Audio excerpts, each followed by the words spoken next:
Welcome to Beyond the Boardroom, the podcast for leaders, change makers, and purpose-driven souls who believe business can be both powerful and human. I'm your host, Demiri, founder of JD Consulting, culture shaper, connection creator, and champion for authentic, connected leadership. Here we go deeper than metrics and meetings. We explore the real stories, raw moments, and bold ideas that shape how we lead and who we become in the process. From workplace culture to conscious strategy, from self-leadership to systems that truly serve, this is where heart meets business. So grab a coffee, take a breath, and join me as we go beyond the boardroom.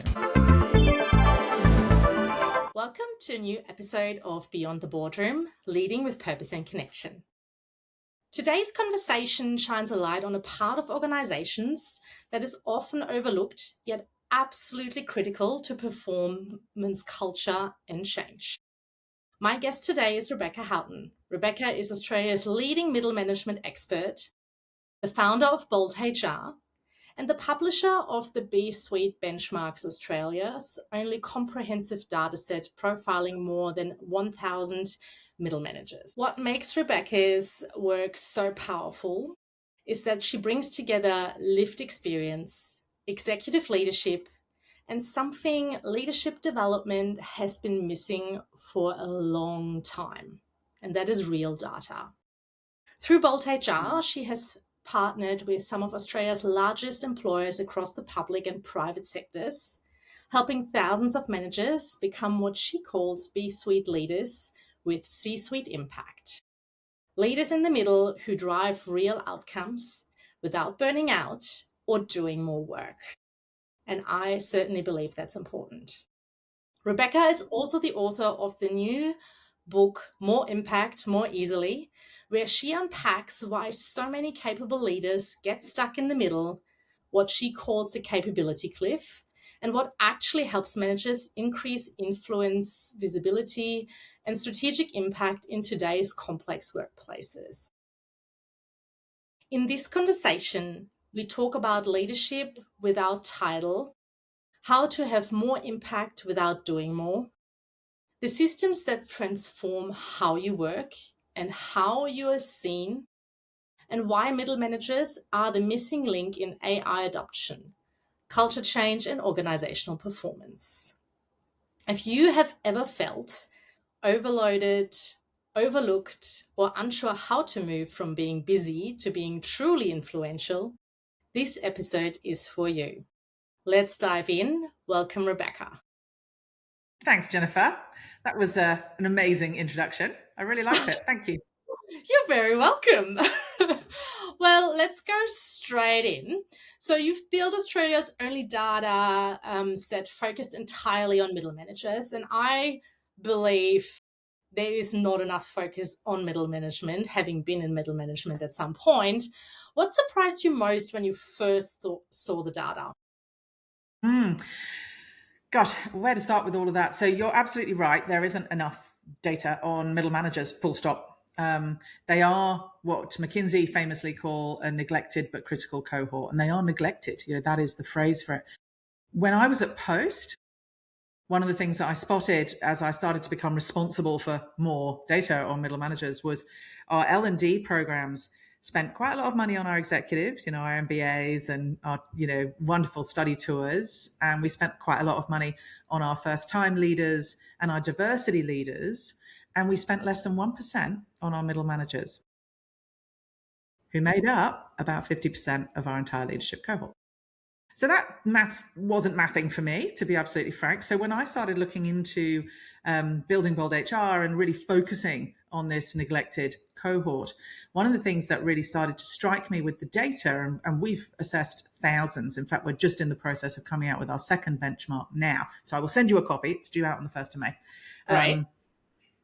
One of the things that really, really struck me straight away with the data that was coming through was a couple of really, really strong trends. One of the really strong trends was confidence levels.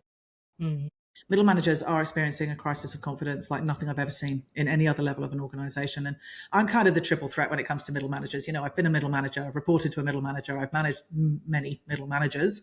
And now I'm really kind of studying them like, the marvelous little creatures they are. So I'm obsessed with them, to be absolutely frank. And I think that when you look at a particular group of people in the center of the system that makes up an organization, if they don't have confidence, and we know that confidence is the foundation of leadership, then we know the whole system is actually at risk.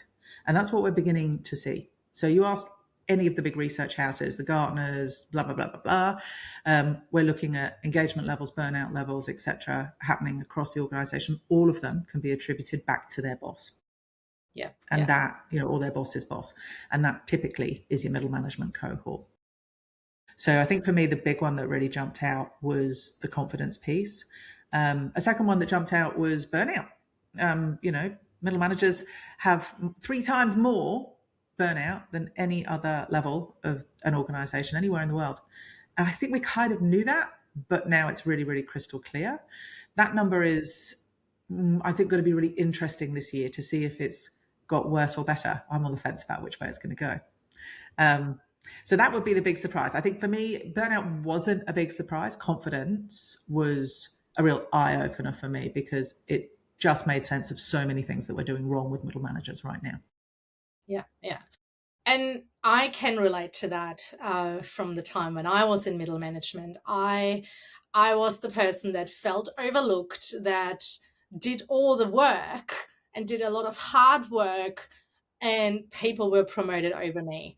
There was a lack of confidence, most of the time due to micromanagement, but also due to the fact that, in a way, I got into middle management due to skill set and capability in the area of work that I did. Yes. However, I had no experience as a leader. So there was no one really telling me what to do as a leader. How do I actually manage a team properly or lead a team properly? How do I manage up and manage down? So in a way, I was like a fish out of water, sort of trying to figure out how to do things.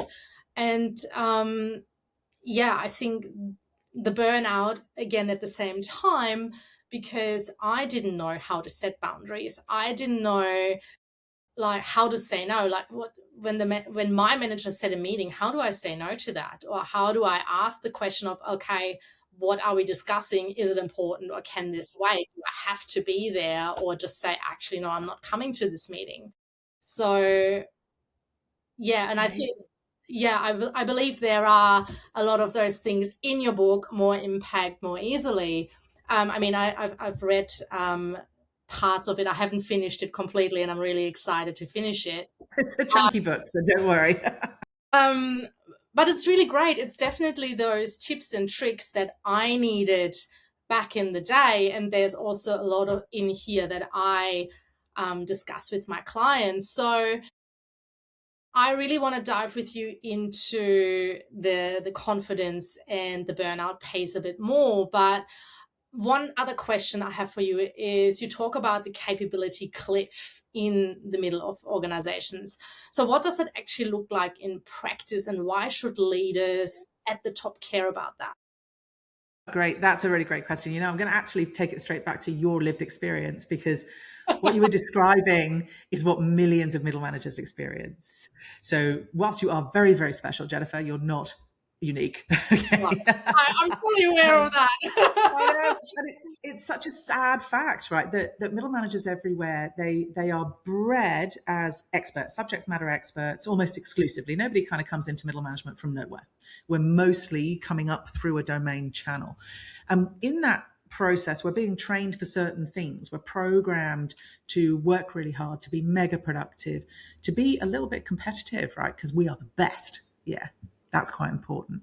We don't say no. We always have answers. We are the go-to expert. We can get it done. We're proud of that. We produce 10 times more than any other living creature, and we're amazing, right? We're machines for getting shit done, right? That is who we are. And then very, very suddenly overnight, they promote us into a manager's role and then quite quickly into a manager of managers role. And all the rules change, right? We're not meant to be competitive anymore. We're not meant to be a machine for getting shit done. We're meant to get that done through other people. We are not meant to say yes. We're meant to say no. Blah, blah, blah, blah, blah, blah, blah. The complete set of rule change. And it requires a total reprogram. And that's exactly the story you were telling me, Jen, was this, I wish somebody told me that all the rules had changed overnight. And actually, this person that you used to be, that you're terribly proud of, that you've invested your whole career in being, is no longer valuable. That's awful. So this capability cliff happens when you've gone to the top of your career, right? You are the top of your game. You're famous in your industry. You are the best of the best. And then you just switch jobs a little bit and you plummet to the bottom. Suddenly you're rubbish at everything because all the rules changed. No wonder there's a confidence crisis. No wonder. It's like asking a swimmer to become a skier overnight and wondering why an Olympian skier can't do jumps. It's just weird. We wouldn't do that if you're a sports person. We wouldn't switch you from one path to another path. But in organizations, that's exactly what we do. It's called a promotion. But actually, it's switching into a completely different career path where you have to let go of everything you used to know and be famous for and good at and embrace something new. And exactly to your point, Jen, nobody tells you what that is. So it's really hard to make the shift and embrace something new. So guess what? We don't. We hang on to the old version of ourselves and try and become the new version of ourselves and end up kind of collapsing in the middle. Yeah. And I think what I had experienced in the past as well is, and I'm going to go into a bit of a psychological thing here, which I believe a lot of people have a challenge with as well, because at the end of the day, everything is learned behavior and stems from what we've learned even in childhood. But when you were sort of talking about being the best of the best and being competitive and things like that, it's that very often we attach our value to the things that we do and achieve. And very often it comes, and I can say that for my part, came from wanting to please my father, wanting to sort of show him that I'm great at what I do, even if he's nowhere in the picture at the workplace. But as a child, I had learned to, put my value against achieving and doing and being better and better and better without a ceiling. And I feel when I'm talking to all my clients now, a lot of them have that somewhere in their unconscious stuck. And that's where we get to unlearn that and reprogram that, as you were saying. So right. So confession, right? The very first photo of that book went to my mum. So I'm still there. I am still there making my parents proud. There is definitely that driver. And it's lovely, actually. It's gorgeous. But you're right. There is a thing nipping at the heels of high performers, right? Constantly chasing us. And the thing is, we don't know how far. It is limitless. And that's a recipe for burnout, right? Chasing the not only something that might be unattainable, but actually non-visualizable. Like we don't know when we've arrived because we're constantly chasing. So that's actually really dangerous because we can never stop and celebrate. We can never congratulate ourselves. We can never finish the race. There is no finish line. So that is actually quite dangerous for high performers. And there's a lot of those wonderful traits that have done us so many favors in our careers that quite quickly go a little bit dark on us later in our careers. And I love your point about this kind of definition. We wrap ourselves up in the I am my job, right? And I see this at the end of people's careers or in transitional stages of their careers. You'll have met lots of people who've been made redundant. It might have been a horrible surprise. And the damage it does to their confidence levels and their sense of self is often directly correlated to the amount of investment they've got in their identity being their work. So there's quite a lot of people, when you ask them, who are you? They'll give you their job title. And that's actually just what you do. It's not who you are. So quite interesting. And I've been absolutely, in that bucket. I probably still am, right? A lot of people love their jobs. They have no problem with wrapping their identity up with their jobs until somebody takes their job away, and then their identity goes away too. So whether that's retirement or retrenchment, that's something to be really, really mindful of. And middle managers are the most at risk of it because they've built a career where they've really got something to lose, right? There's a lot of things they're very, very proud of, some amazing achievements, legacy with people they've trained or developed, gorgeous gorgeousness about being a leader. That can leave a gaping hole in your psyche if it disappears for whatever reason. So one of the really important things is to constantly recheck, what is your value proposition, and are you saving something for yourself? Because if you're not, should it change or go away, you've got nothing to rebuild from, and that is really, really damaging to you. It really hurts a person. I 100% agree with that. And what I say to my clients a lot as well is when I do business consulting, I don't just do business consulting, I do life consulting in a way. Like, yes, we have your business and or your work or your job, and who are you outside of that? Because that Yeah. is as important so that this sort of doesn't happen, that there's too much identity around their job. Yeah. I completely agree.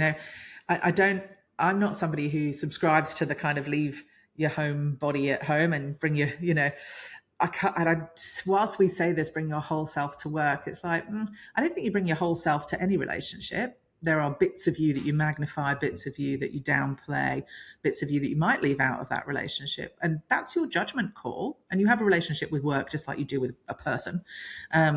So for me, I think it is about just being very aware of who you are as a whole person and choosing what bits of yourself you take to what places and spaces and relationships.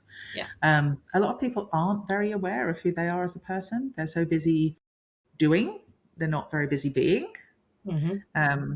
And you know it because, if you're like me, you've got a to-do list that's like 1,000 items long, and all of them are things to do. Not one of them is, remember to be kind, or remember to say thank you, or, just little things where you think, yeah, that's actually about how you should be. And that changes who you are at work. And actually what work is for you changes a little bit as well. Yeah, I 100% agree with that. Absolutely. So, why do you think middle management has been so consistently underinvested in, despite being such a central, integral part to execution of culture and change? Great question. I really think? I think we love to hate them. I think we love it. I think if we stopped watching The Office in three different countries all over the world, that's quite, that's quite socially, it's quite popular to bash middle managers. Think about all the words we use for them, right? Bureaucrats, fat cats, greasy pole climbers. There's so many words we use for middle managers that are just actually quite rude. And these days I'm literally like, if somebody called me a middle manager today, I'd be quite offended. I'd be like, are you calling me a bitch? What are you calling me? Like, what is that? So, it's partly the reason that we had to move away from that phrasing at Bold HR. We had to move towards B-suite leaders because middle manager, the brand is so damaged. The name is so ugly. There's such an eye roll and a sardonic, sort of side eye when someone goes, oh, middle managers, yeah, the frozen middle, right? You're just like, oh, stop it. Stop it. It's just not kind. We don't do that to anybody else in an organization. There's no other job family on the planet that gets bashed publicly as much as middle managers do. And imagine trying to be a better version of yourself with that brand wrapped around your neck. Yeah, you're carrying this huge load of expectation. And actually, society doesn't want you to be awesome. They want you to be that really annoying bloke sitting behind the desk, pulling funny faces and being useless because it's hilarious. That's the middle manager that they kind of allow you to be. So for us, B-suite leaders was an essential separation from that brand and that social bashing that middle managers get, to give us permission to become something completely different without carrying the burden of that terrible brand. The brand is, I think, irretrievably damaged. Yeah. And I think a lot of people actually underestimate how much people in middle management do. And again, the challenge of managing up as well as managing down, like from the people which are now rudely going to call below that middle manager, frontline teams, they only see what that middle manager is doing. They don't necessarily see what is above that level. And sometimes the person in the middle actually makes it more digestible for the frontline, while then also protecting the frontline to the upper Yep. management. Yep. Yeah, you pick on something so vital there. You know, the whole the whole construct of an organization is that your executive and the board and the shareholders are always going to be pushing for more productivity, more results per capita, lower costs. So that's quite right. That is their job. That is their mission. And the workforce are always going to be pushing against that because it's extracted from them, from their efforts, from their salaries, from their time. So they're always pushing in the other direction, which makes perfect sense. It's why unions exist, blah, blah, blah. Right. This tension, it actually makes businesses succeed. The person that's actually dealing with that, translating it and arbitrating it day to day is your middle manager. And I'd say middle manager quite specifically. It's not your frontline supervisor, your team leader. It really is that middle manager. They're senior enough to be involved in the conversations going on above. And you're quite right. Eisenhower called it an iron umbrella, right? So they deflect all the shite that comes from the top so the team can just get on with getting on. Yeah. But equally, there's expectations being pushed down about what we're going to achieve through the workforce. And then there's expectations being pushed up from the bottom about what we will and won't do and what's reasonable expectations and putting some protections in place and all of those things. And the thing is that the middle manager faithfully believes in the mission of both parties, belongs to neither party, actually doesn't even have their own party, right? So they are this isolated, crushed, compressed, and unpopular and untrusted thing, because when you don't belong to the workforce and you don't belong to the executive, neither of them fundamentally trust you because you're not one of us, because they know that at some point you're going to play against their agenda because you have to, it's your job. So you're not trusted, you're not welcome, you're not in with either of those crowds. It's quite lonely being a middle manager. No surprise. And it's a tough job. You never keep both of those parties happy. That tension will always exist. So they will never, ever meet in the middle. If they did, if they truly met in the middle, you wouldn't need middle managers. Honestly, I believe that. But they won't, because they're pulling in different directions. And that tension is what drives corporate performance. But that pulling in different directions is what pulls middle managers apart. See, and that's where I now sit and think like, okay, what about we go back to more of a human approach and treat people well and talk nicely to people, be a bit more transparent. Crazy idea, but go on, keep going. Crazy idea, right? Because, so for example, Richard Branson says, if you look after your people, they look after your business.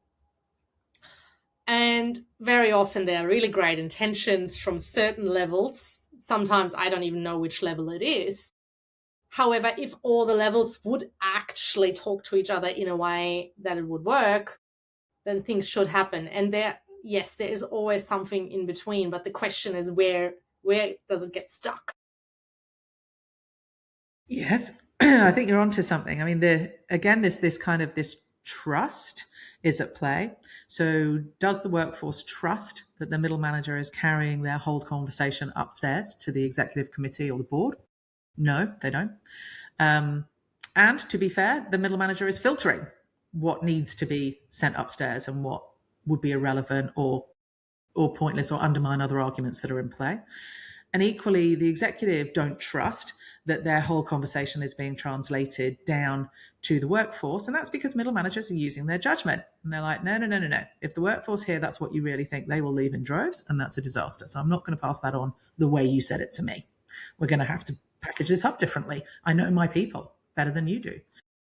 So there's this sense of trusting them to use their judgment and knowing that means that they're not just a conduit for the conversation. They're actually an arbitrator of the conversation, a translator of the information that needs to flow between those two very powerful, they're like superpowers in the organization, right? And you've got this teeny tiny little sort of slither in the middle that's trying to make them talk nicely to each other.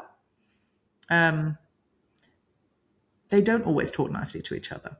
Yeah, there's a fundamental difference of opinion, difference in pay. There's a lot of reasons not to trust each other. And again, that becomes the responsibility of the middle manager to try and engender more connection, more trust, more reasonableness in the relationship between the two superpowers. So it's a difficult job. It's very tricky. It is, absolutely. So I do want to dive a little bit back into this, more impact, more easily. So why is doing, like with the name of the book, why is doing more such a trap for middle managers? Oh, all right. Well, there's a phrase that says the performance, the reward for doing great work is more work.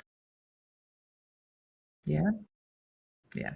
Yes. And that, I think, in a nutshell, is the trap for middle managers. We are bred to be these units of productivity. So more equals good. Mm-hmm. There's a certain point in our career as we mature where we start to realize that more doesn't necessarily equal good. And perhaps different or clever or more valuable rather than just more widgets is the new version of good, particularly in knowledge management industries, knowledge industries. This concept of the unit of productivity works brilliantly when you're producing widgets because you can count them and touch them. In the knowledge industries, we're actually dreadful at measuring productivity, appalling. And that's global. It's really, really hard. Unless you are billing out on an hourly rate, it's virtually impossible to judge genuine productivity in most knowledge-based roles. So that unit of productivity thinking is actually a bit of a fallacy for about 50% of middle managers because their roles are not measurable that way. And then they become a middle manager, and of course, they're not producing any widgets at all anymore. So there's zero measure of productivity. So we lose sight of what good looks like. What is good? Is it the number of hours we put in which case most middle managers are doing something in the region of 50 to 60 hours a week. So great work. That's going to drive a promotion. No, it's not. Absolutely the opposite, right? So we work more and we work harder and we work later and we work into the weekends and late at night, and we don't necessarily get anywhere with that. And that's one of those really awkward reprograms that just doing more doesn't give you the impact. And it means that you are driving yourself into the ground and you're not getting the results that you're looking for at the same time. It's those moments, I think, when middle managers have to have a pause button and just go, all right, this formula ain't working. Right? I'm working harder, I'm moving faster, I'm getting more stuff out the door, and yet we're not moving forward and I'm not moving forward. In fact, I'm moving backwards. Right? I feel less connected, I feel less confident, I'm exhausted, I'm cranky, I'm losing faith in my organization. I'm starting to not even love my team so much anymore. Those things happen really, really quickly. And it is that association with just do more. So that would be definitely, I think, a program to try and break. More does not equal good. Yeah, I 100% agree with that. It's about being very strategic about what you do rather than just doing for the sake of doing. So I guess my next question would be, how do managers move from being operationally excellent into the strategic influence or being more strategic in general? Yeah. There's a big shift, isn't there, between the kind of the manager of things and the leader of people. And actually, the two things don't mix. They really, really don't. In middle managers, we haven't redefined them very well for 50 years. So they do mix at the moment, and that is a problem. But actually, making that shift is one of the four biggest challenge facing middle managers today. And the really mature middle managers get it. They see it, and they come to us and they talk about moving from this true manager, right? Manager, controller, owner.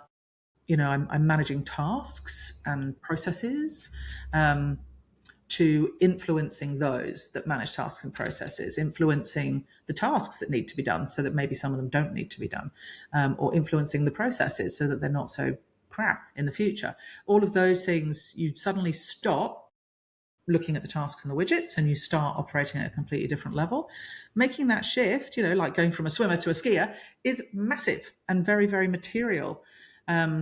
So one of the systems in the book is actually called Let It Go, and it really addresses the four primary programs that we have got to break if we're going to make that transition successful. And it's in the middle of the book deliberately, because it's not something you can start with. You're not ready yet. Yeah. While we've now started touching on those 12 systems in your book, just talk us through a few more. There are definitely, so we have the 12, and yes, as you were saying, letting go is number 6, and I'm just having a little quick sneak peek in here to refresh my memory. There are definitely some specific ones that I personally really love, and also some of those things that I learned myself during my management time and also through my consulting, and that I passed on even back then to the front line. So to support them in their roles, and that I also still implement with my clients as well to support them, even as a business owner, because so often I see business owners being sort of, even though they're a business owner, they're sort of stuck in that trap of being a middle manager because they're doing so much and also leading at the same time, especially when it's a small business. They are sort of in this sphere of, I have team, but I don't have enough team yet to delegate everything, or they are still a one person band. Like for example, I'm a one woman band, so I have to really find the balance in all of those areas. So some of these things are actually really great reminders for me as well, even though I teach it. Sometimes we have to hear it as well. So yeah, talk the listeners to the 12 steps, like the on the letter, and so maybe people can identify where they're right now. Okay. Yeah. So the way that we structure all of this is very data driven. So we have what we call the ladder of impact. Now that looks at your maturity as a leader. So what your operating styles are that drive certain impact levels for you. Now it's not related to seniority. We've all seen the executive that's behaving very immaturely, and we've all met that frontline leader that behaves really maturely, and we think, oh, you'll go far. These things are somewhat correlated, but not entirely. The maturity piece is how you play. It's how you turn up and how you're operating.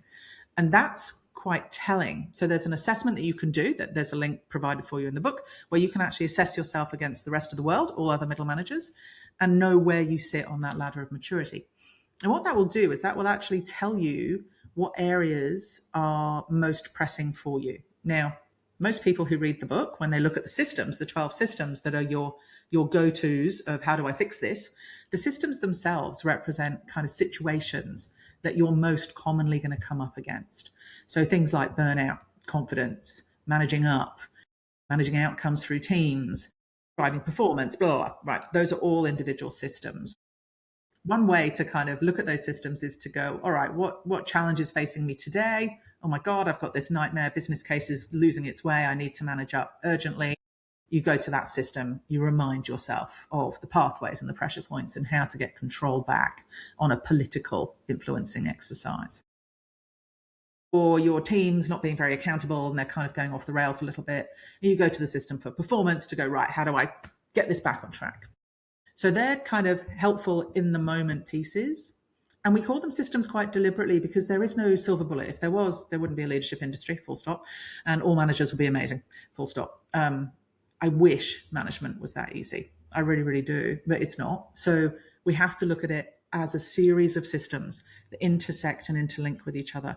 And yes, that means you've got a lot to learn, but there's a reason that you get paid what you get paid in the middle.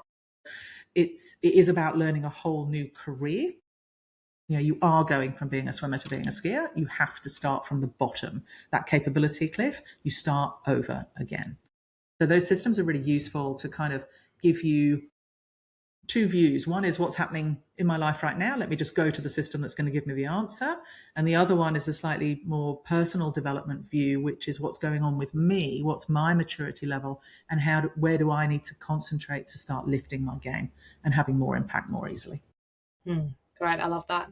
And I definitely, as I said, I have some of my favorites. So some of them are, for example, the confidence and the visibility component.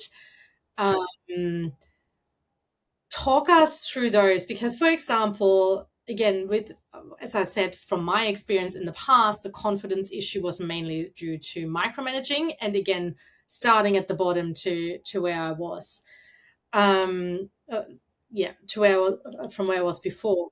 And then I think the visibility, not necessarily for me. However, what I see, especially in Australia, is the issue with the tall poppy syndrome. It's sort of like, oh, if I, boast too much about my achievements and am visible to others, it's easy to cut me down. But it's also, I think, again, going back to that childhood, that psychology component of either wanting to be seen and going too much above, boasting a bit too much, or the fear of being seen, because again, due to that tall poppy syndrome issue. So I'd love to dive a bit more deeper into those two for now. Yeah, absolutely. And look, you're hitting on a very, very popular subject. 88% of middle managers absolutely hate the idea of managing their reputation. The word personal brand makes most of us want to be sick. And if anybody says, oh, you've got to put yourself out there, honestly, we'd just rather die. And in fact, we're so anti it that we've got phrases, greasy pole climbers. That's people who are politically putting them. Oh, haven't you? Oh, it's quite popular. I quite like it. It's gross, but I quite like it. It's those people who are just kind of getting credit where credit's not due. Those people who are getting promoted above better, harder workers. It's those, and we all know them, and we don't want to be like them, right? So we have a problem with those people who do go, look at me, I'm amazing, I'm great. We're just like, we hate you, we don't want to be like you. And yet at the same time, we're really, really annoyed when people don't notice us and look at us, because we are great, right? And we do deserve the credit and the visibility. So it's a real conundrum. So 88% of middle managers don't like it, don't do it, and they are suffering for it. So one of the things that we really focus on, and I think this will work for you, Jen, is to really understand, and one of my very, very early coaches when I set up Bold HR, Amanda Bleasing, she said there's this really important piece about visibility, and she's a true deep expert in this. She said, you've got to take the self out of self-promotion. And when I look at middle managers, it is the game changer. When you start thinking, actually, it's not look at me, it's look at my team. Mm-hmm. And actually, it's not about me being the best, it's about us achieving greatness. And once we start looking at who we're promoting and how we're promoting and why we're promoting, promotion is easy. The minute that we make it about us and the transaction is that we get something, it's because I want a promotion or I want a new job or I want a pay rise, then we get a bit weird about it. And I think that's a good sign, because that means we're a nice person, right? It's the people who don't get weird about it that perhaps are the ones who take credit where it's not due, and they're the ones that get those names and we don't want to be like them. So it's okay. We don't have to be like them. We can still play the game. We can still win at that game, but we don't have to play it like they do. And I think that's really important, a really important point that you made, because I feel a lot of middle managers struggle with promoting the team and at the same time promoting themselves without sort of saying, hey, it's me. Because I feel there is this really challenge for middle managers with that balance of where is it promoting me and where is it the team? Where am I saying, here, the team did this? Yes, it's under that person's leadership, and though how especially, I guess, if someone feels already unseen and invisible in their workplace, how do they best manage that balance? Oh, killer question. Really, really good question. Because that's really hard, right? So when your confidence is shaky, you don't feel like promoting people above you because you want, and when I say promote, I mean, build brand for others because you don't feel like you've got the brand yet. So you want that equity first and then you'll share it. It's like we've only got one pot of gold. I just want to get mine full and then I can share it out, right? Actually, it's not entirely true. So when we do the promotion stuff, I think it's really elegant to promote those around you, including, if you're really clever, sometimes your peers, right? The ones who you might be competing with. So when you do that generosity piece, some executives notice, not all executives because they're busy and they've got their heads in different clouds, but some executives notice and they are actually alert to the generosity. And what's interesting with that kind of generosity gifting is that it makes you look incredibly confident because only people who have a full pot of gold give away their money, right? So the minute that you do that, everyone goes, oh, she's the confident person in the room. And these people are less than because they are receiving gifts, not giving gifts. So it's a really funny little dynamic that you can project very quietly and elegantly just by being more generous with your praise of others, because that is a symbol of your elevation, your confidence, your generosity. So that's one way to do things. The other way is to make sure that whilst you promote and praise and applaud the work of others, you're the one arguing for certain things. Because there is a big difference between promotion and power. So being promoted and praised is great and it's gorgeous and it's lovely, but actually having some power is what we're really after. So that's kind of the reason that we want all that promotion and praise, is because we want to be in certain conversations, we want to have certain influences, we want to be involved at certain levels. And that really, when it all distills down, is a kind of power that we're looking for. So being really intelligent about how you use your power and how you grow your power and how you start to build those managing up dynamics so that it becomes not about pumping yourself up. It's not at all poppy syndrome. It actually becomes about building an equal relationship with people who are far more senior than you. And when you've got that equity, the power dynamic changes in your relationship. So you're getting all the things you wanted without having to go through the ugly, icky self-promotion route, which I think is a smarter person's route, and it's actually faster as well. Yeah. And I think there was something that you mentioned in regards to power, because power is a word that can be viewed in many different ways. And I had a podcast episode recently with Amy Gilday where we talked about power and power in the hierarchical way of leadership, as well, or changing that to using your power in a human-centered way. Right. So I feel, yes, it's really important to evaluate your values and how you use the power, and I'm popping that now in inverted commas. I know, it's because it's a horrible word.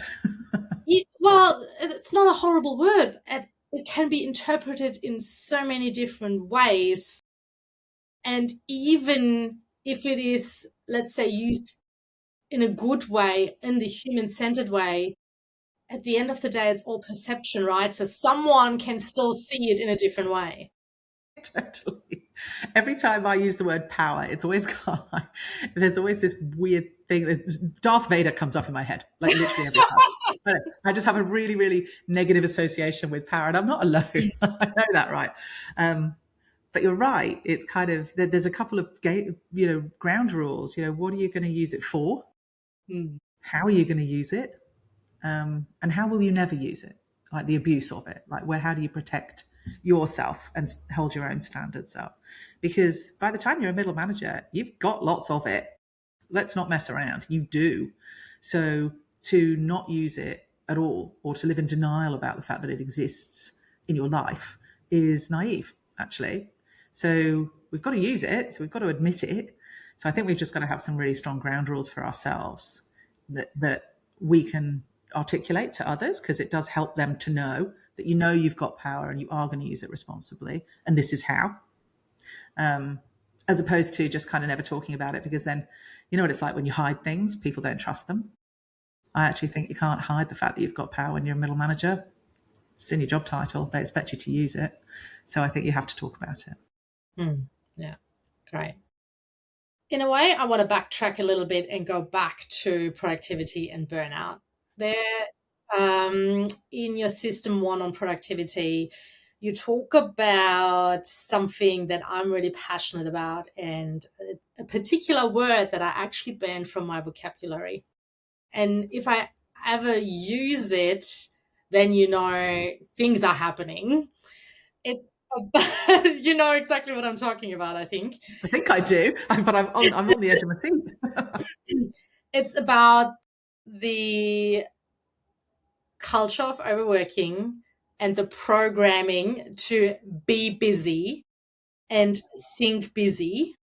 And that part where you say, when you would ask someone how is work going, that 94% of people would respond with the word busy.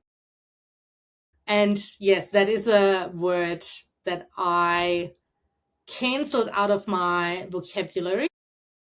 I even had, instead of a swear jar with the team, I had a busy jar.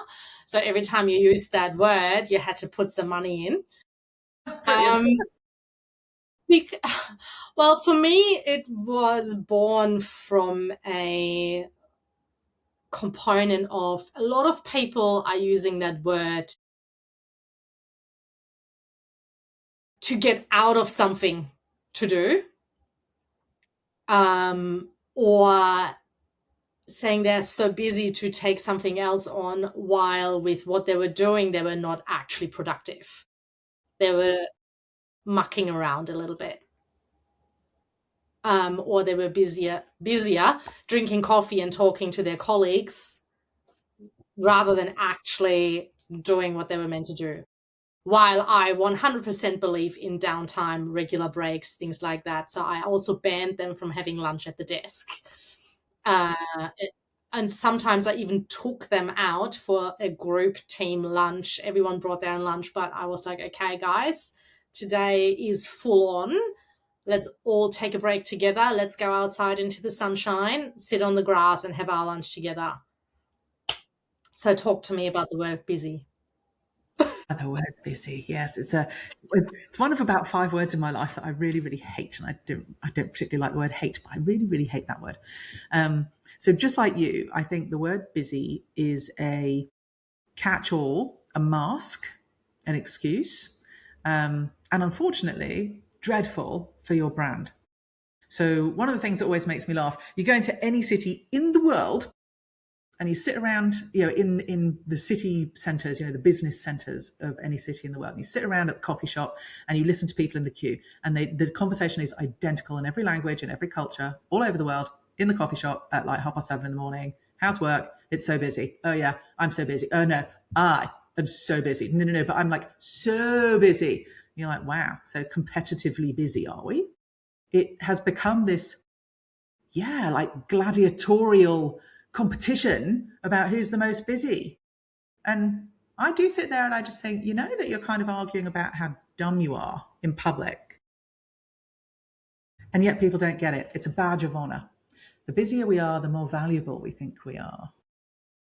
And actually, that's why I think it's stupid. I think the word busy, I think to tell other people that you are busy is to tell them that you are not being clever enough. You are not making smart decisions. You are not controlling the pace of work. You don't have the agency that your job title suggests. And you're actually, if you're a middle manager, admitting failure. So I ban the word busy because I think it's really bad for your brand. It's a terrible look. Yeah.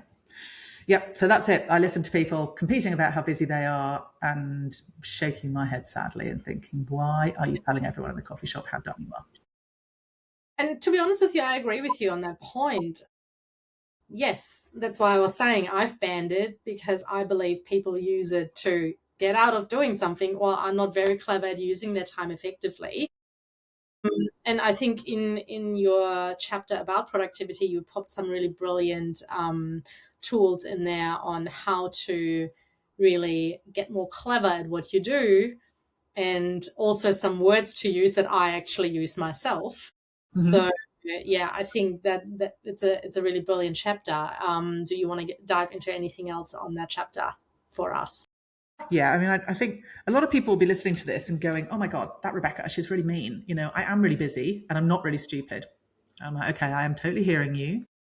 The the big difference, I think, is the ability to control the pace of work. Our whole curriculum starts with that, because until you can do that, you haven't got room to do any self-development really, or any leadership really. So controlling the pace of work is absolutely crucial. And a lot of people really do feel that they don't have the agency in their workplace. We do have cultures of overwork.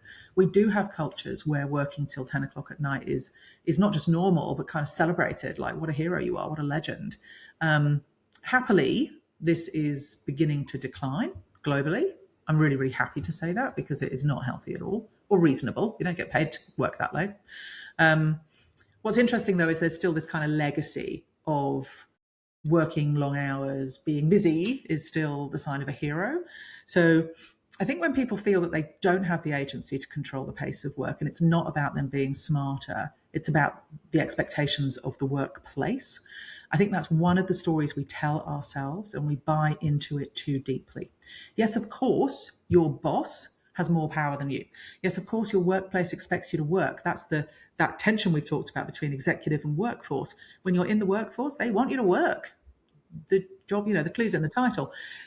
But it's not that you are without agency. And I think when we buy into this myth that we have no control over the pace of work, then we're actually failing to ever shift the needle on getting on top of it and being able to be more intelligent. And banning the word busy really starts with believing you have agency, the ability to control the pace of work, and then working out what levers will work in your environment. So that's why we give people quite a lot of different approaches to try, because some techniques work for some people, some techniques work in certain cultures, and some don't. They're experiments for a reason. They're not all going to work for you. It's a fairly big book, right? You adopt all of those methodologies. The idea is you just find one or two and you go, oh, that is actually working for me. Stick with those, use those as your habit builder, put them in the toolkit, throw the rest away, because you've got to have a toolkit that fits you perfectly, fits you like a glove, so that you can do these things fluently, comfortably, authentically, and you're still getting the results that you need. So result area number one absolutely has to be control the pace of work. And if you truly believe that you can't, you are wrong.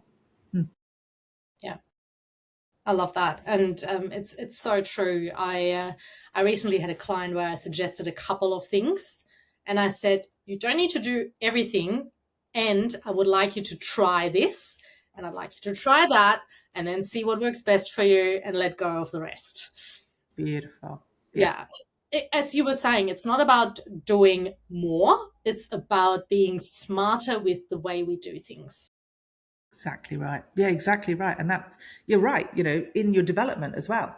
So you know what it's like when someone kind of takes you through, I don't know if anyone else has done this, but you've gone through kind of a training program as a manager, Yeah. and you're like, oh my God, I know 90% of this. Am I really going to sit here for a whole week? I'm so busy. My emails are mounting up. My team's frying. And you're going to what? You're going to teach me how to do what? I've been doing this for 10 years. Why am I here? I think one of the things that really irks me about how we train middle managers is we still train them like they're a first time manager and they don't know anything. When they've been sitting there doing the job for 10 years, they're probably quite a high performer. They're fairly good at what they do. They want to be better, sure, but we still kind of make them go through all 12 things.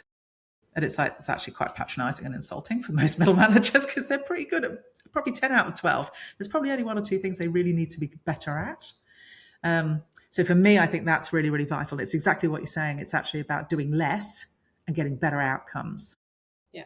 And that Yeah. magic, that's the magic of it. So that's what we're quite obsessed with. That's why the book is called More Impact, More Easily. That's actually kind of a mantra for the whole of Bold HR, because we really don't believe that busy is good or best. We don't believe that hard work is the right work. So for us, we really want, and that's why we're obsessed with data, and everyone should be obsessed with data, right? Because it tells you where to press the buttons that are going to get you the best return on investment. That's Yeah. all. Yeah. Yeah.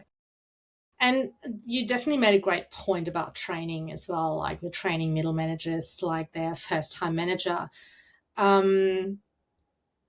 I've worked in many organizations as well that have an in-house training academy, which is great. However, there is so much framework. While framework is not necessarily a bad thing, they're just so tunnel visioned. They're just so narrow, and we're not looking left, we're not looking right. We're teaching the same thing to everyone every single time. And I feel there's a lot of that bespoke touch missing. And so many companies say, no, we have our in-house academy. We don't need anyone from outside.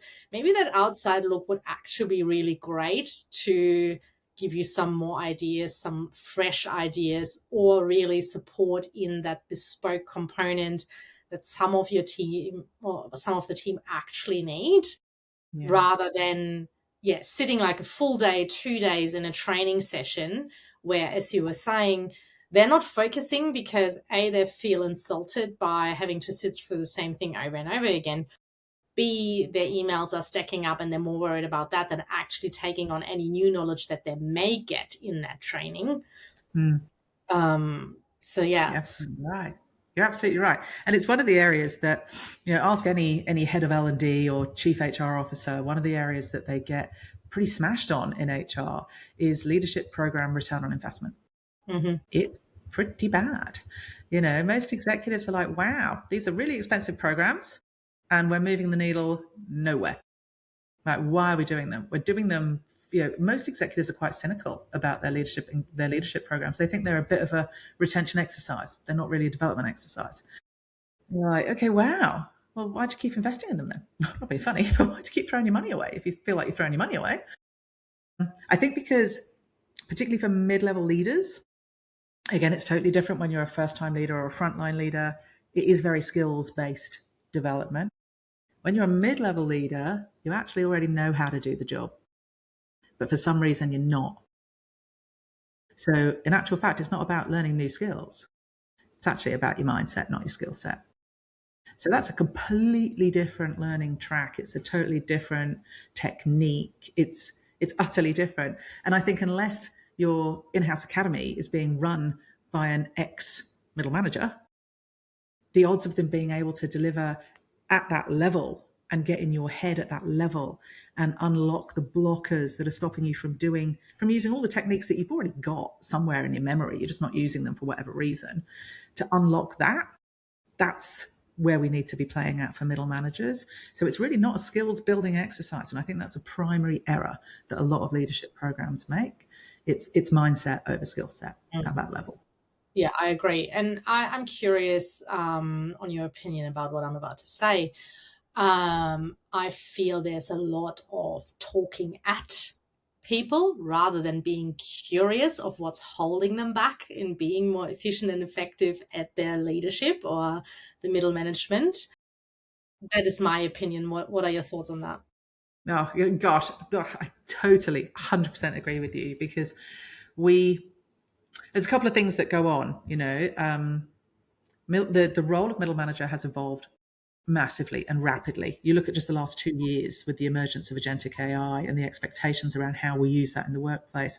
That's been colossal. You look at the right to disconnect, you look at hybrid working. All of these things have happened, in the last 3 to 5 years, and they're all sitting in the lap of middle managers to do something about it. So their lives are changing every quarter, really quite radically. So I think to assume that because you were once a middle manager, you know what they're going through is not true. And to assume that as an HR practitioner, you know what they're going through is not true. And anybody else in the organization who says they know what they're going through, unless they're a middle manager today, it cannot be true. So unless you're constantly asking them, you're working off pretty out of date assumptions, pretty old models. So you're not hitting them where it counts. You're not offering them the value that they're gasping for right now. You're offering them kind of hypotheticals that maybe worked for your executive when they were a middle manager. Well, gee whiz, good luck if you took a step backwards and became a middle manager today. You would not recognize that job. You just wouldn't. Yeah, I agree. So what can AI replace and what absolutely cannot be automated when it comes to leadership and middle management? Well, I'm never going to say never with AI. There's quite a lot of interesting things it could do. At the moment, we're not really seeing the results that it's been promising. So I think there is a disconnect again between what the workforce are reporting in terms of productivity and what the shareholders are expecting in terms of productivity. So I think Gartner said something like 25% uplift in productivity this year is the expectation. But actually what people are reporting, 77% of the workforce are reporting that they've gone backwards in productivity because of AI adoption. So I don't actually know what the truth is, and I don't know where it's going to end up. But I think what's quite interesting is that leaders, old school middle managers who are used to managing everything themselves, they are probably going to languish in AI adoption. They'll go slow and they'll get left behind. Because one of the things that AI can do and should do is pick up all of that admin for you. It should become your favorite admin companion. Do the reports, read the emails, blah, blah, blah. There is so much that it can do for you that will lift you out of the busy work and allow you to make that shift to true leadership.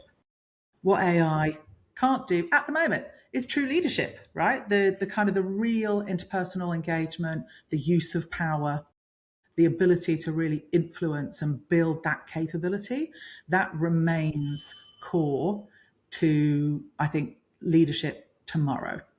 But what remains core of leadership yesterday is simply managing the work. I think we've got to let that go to AI. And the faster we do that, the better we'll become.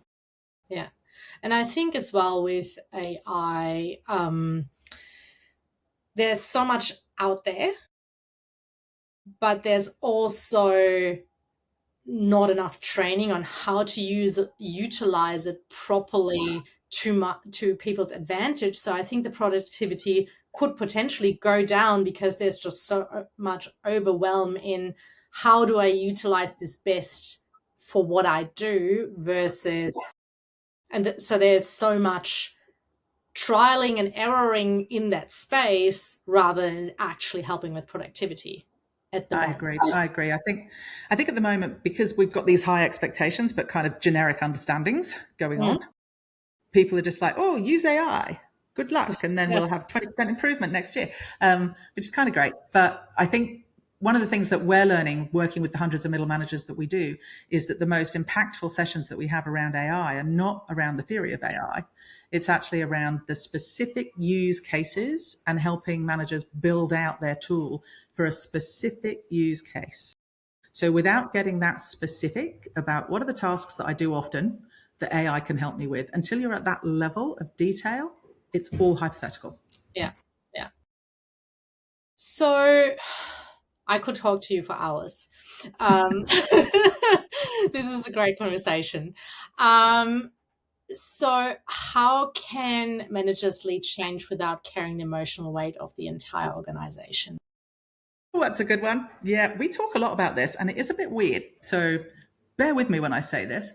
One of the most important things that leaders need to do in order to let go of their old self, which is the middle manager, and become the new B-suite leader that we all want them to be, is they need to learn to care less. Now, I'm not saying be careless. And to coin a marvelous book, I'm not saying give zero fucks either. But what I am saying is be careful of your emotional investment. One of the things that is one of the programs that we need to change. When you come up as a subject matter expert, you are allowed to be very passionate about your job. And actually, a lot of people are proudly passionate about their job. If we, flip it forward to when you're an executive or a board member, nobody wants you to be passionate. They want you to be dispassionate. They want you to be objective. They want you to be scientific, logical, thorough. So this sense of passion and emotional investment changes radically at the middle management juncture. And you have to decide, are you going to be the passionate, invested person, which, it can be great in that part of your career? Or are you going to be the logical, objective leader of the future? Because that's quite a big difference. And the difference is you care less. You step back from the mistakes, you step back from the mess, you do walk past things that you wouldn't have been able to walk past before.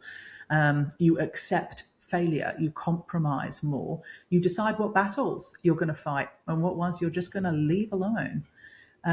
Because the business is a mess. I've never met a business that isn't a mess. Businesses are big and messy and ugly, and that's fine. That's how they are. You can't fix it all. You're not Atlas bearing the weight of the world on your shoulders. And if you think you are, you've got a hero complex and you're going to fail. And I'm hearing you. I completely hear you.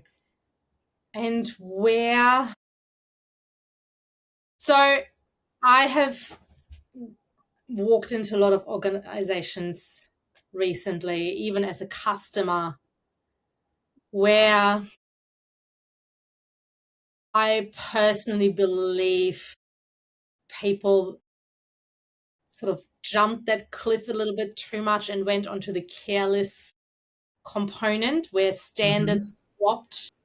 Yes. Yeah.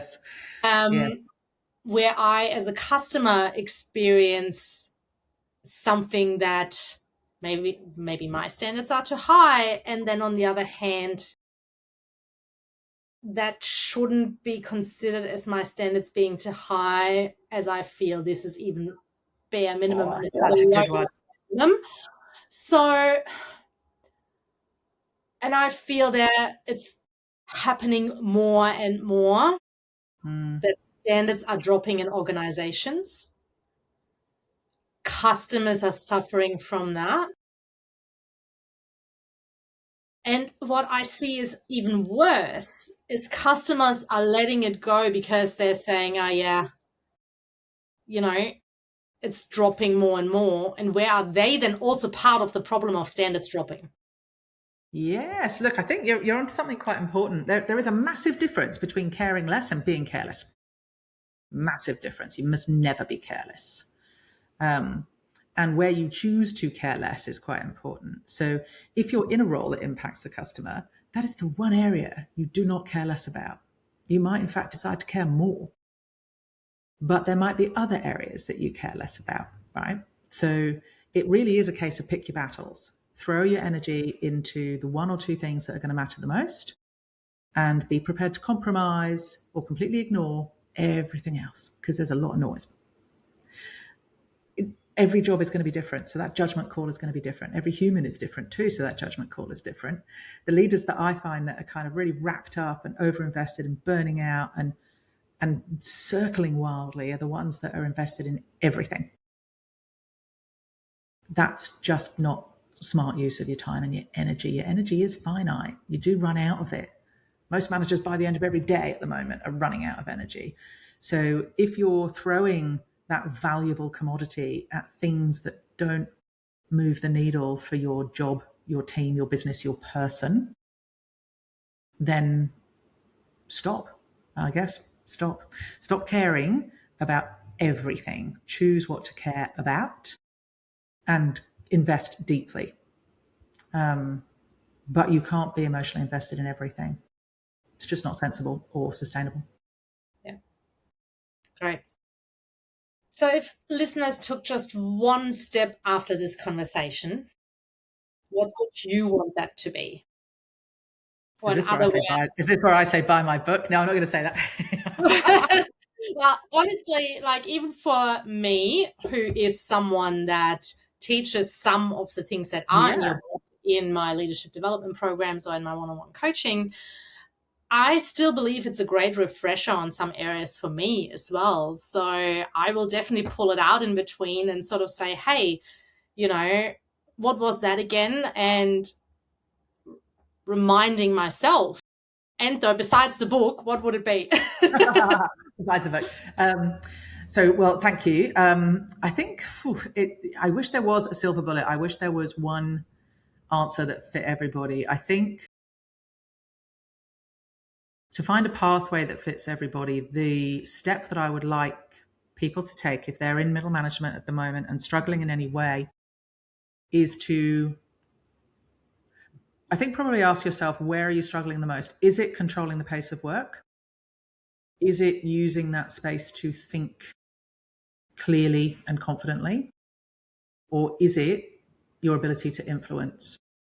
Those are the three biggest pillars of your success. If you can start isolating the areas where you feel you're doing less than the other areas, then I would say start there. Our jobs are so complicated and so broad that if you just try to fix the whole thing, you will never get anywhere. So really try and start to filter where you need to focus. Start with those three. Is it the pace of work? Is it the way you think? Or is it the influence you have? Because if you can double down on one of those areas, you'll start to move the needle, and there's a knock-on effect to the other areas. Yeah, great. And I'm wondering, what does leading with purpose and connection mean to you in the middle of real organizational pressure? Yes, great question. For me, it's always been quite simple. I think leadership is on purpose. I think if you are doing it because you've always done it, if you're rocking up to meetings and you don't know why you're there, if you're allowing things to roll over you and your team, you're not leading on purpose.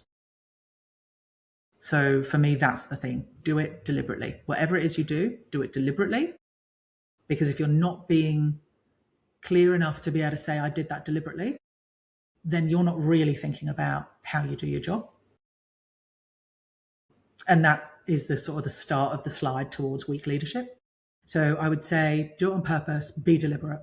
If you just do that, then I think you fulfill the criteria of a purpose-driven leader and purpose-driven business too.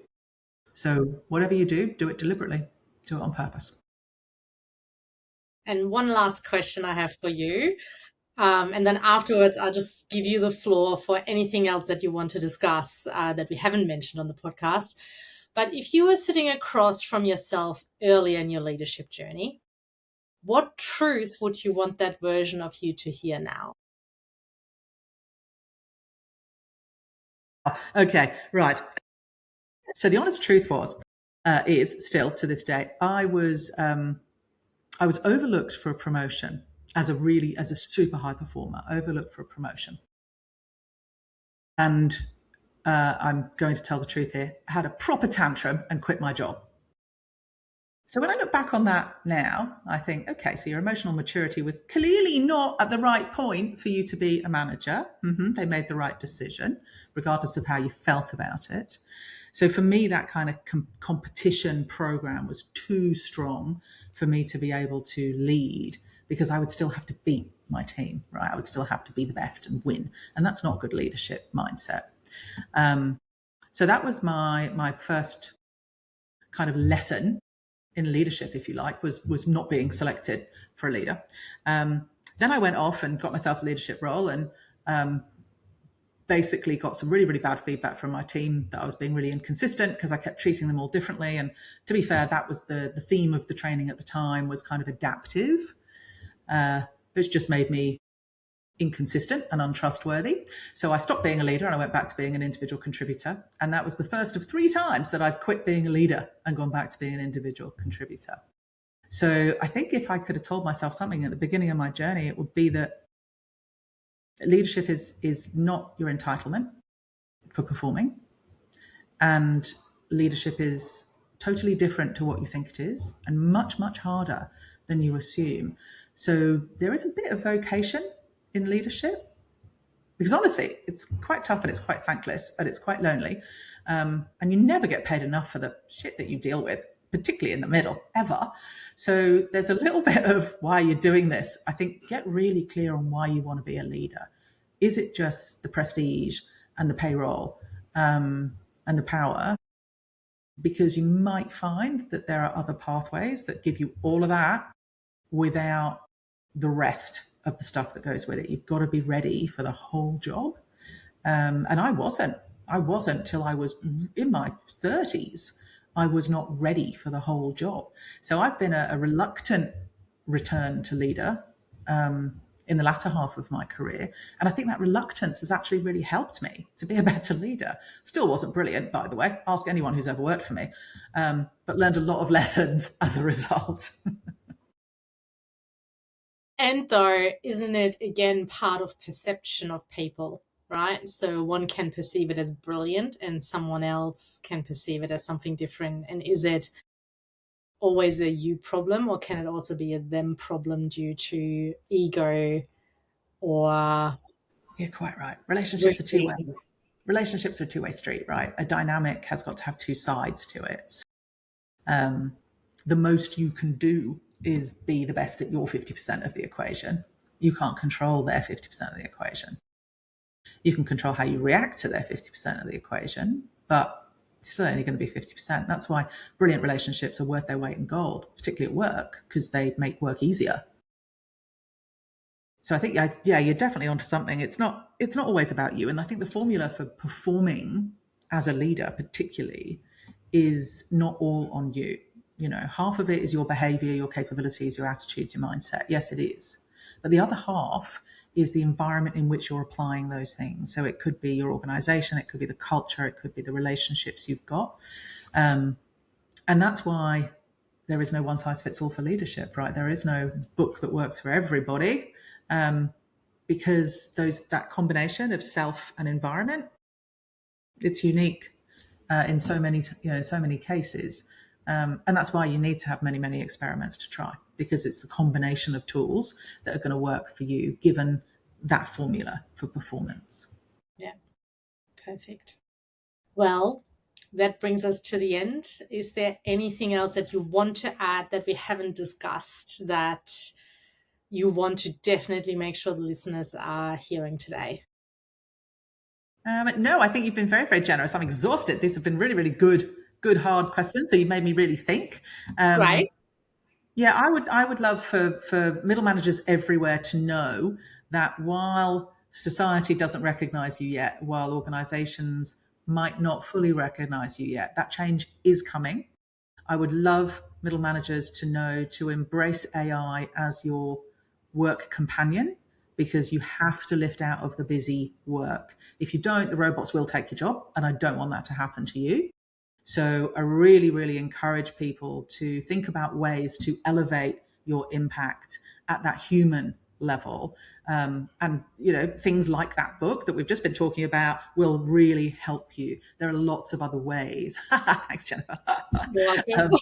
There are lots of other ways that you can get help. So, do this deliberately, be on purpose. You are in a bit of an existential crisis at the moment. Let's not shy away from that.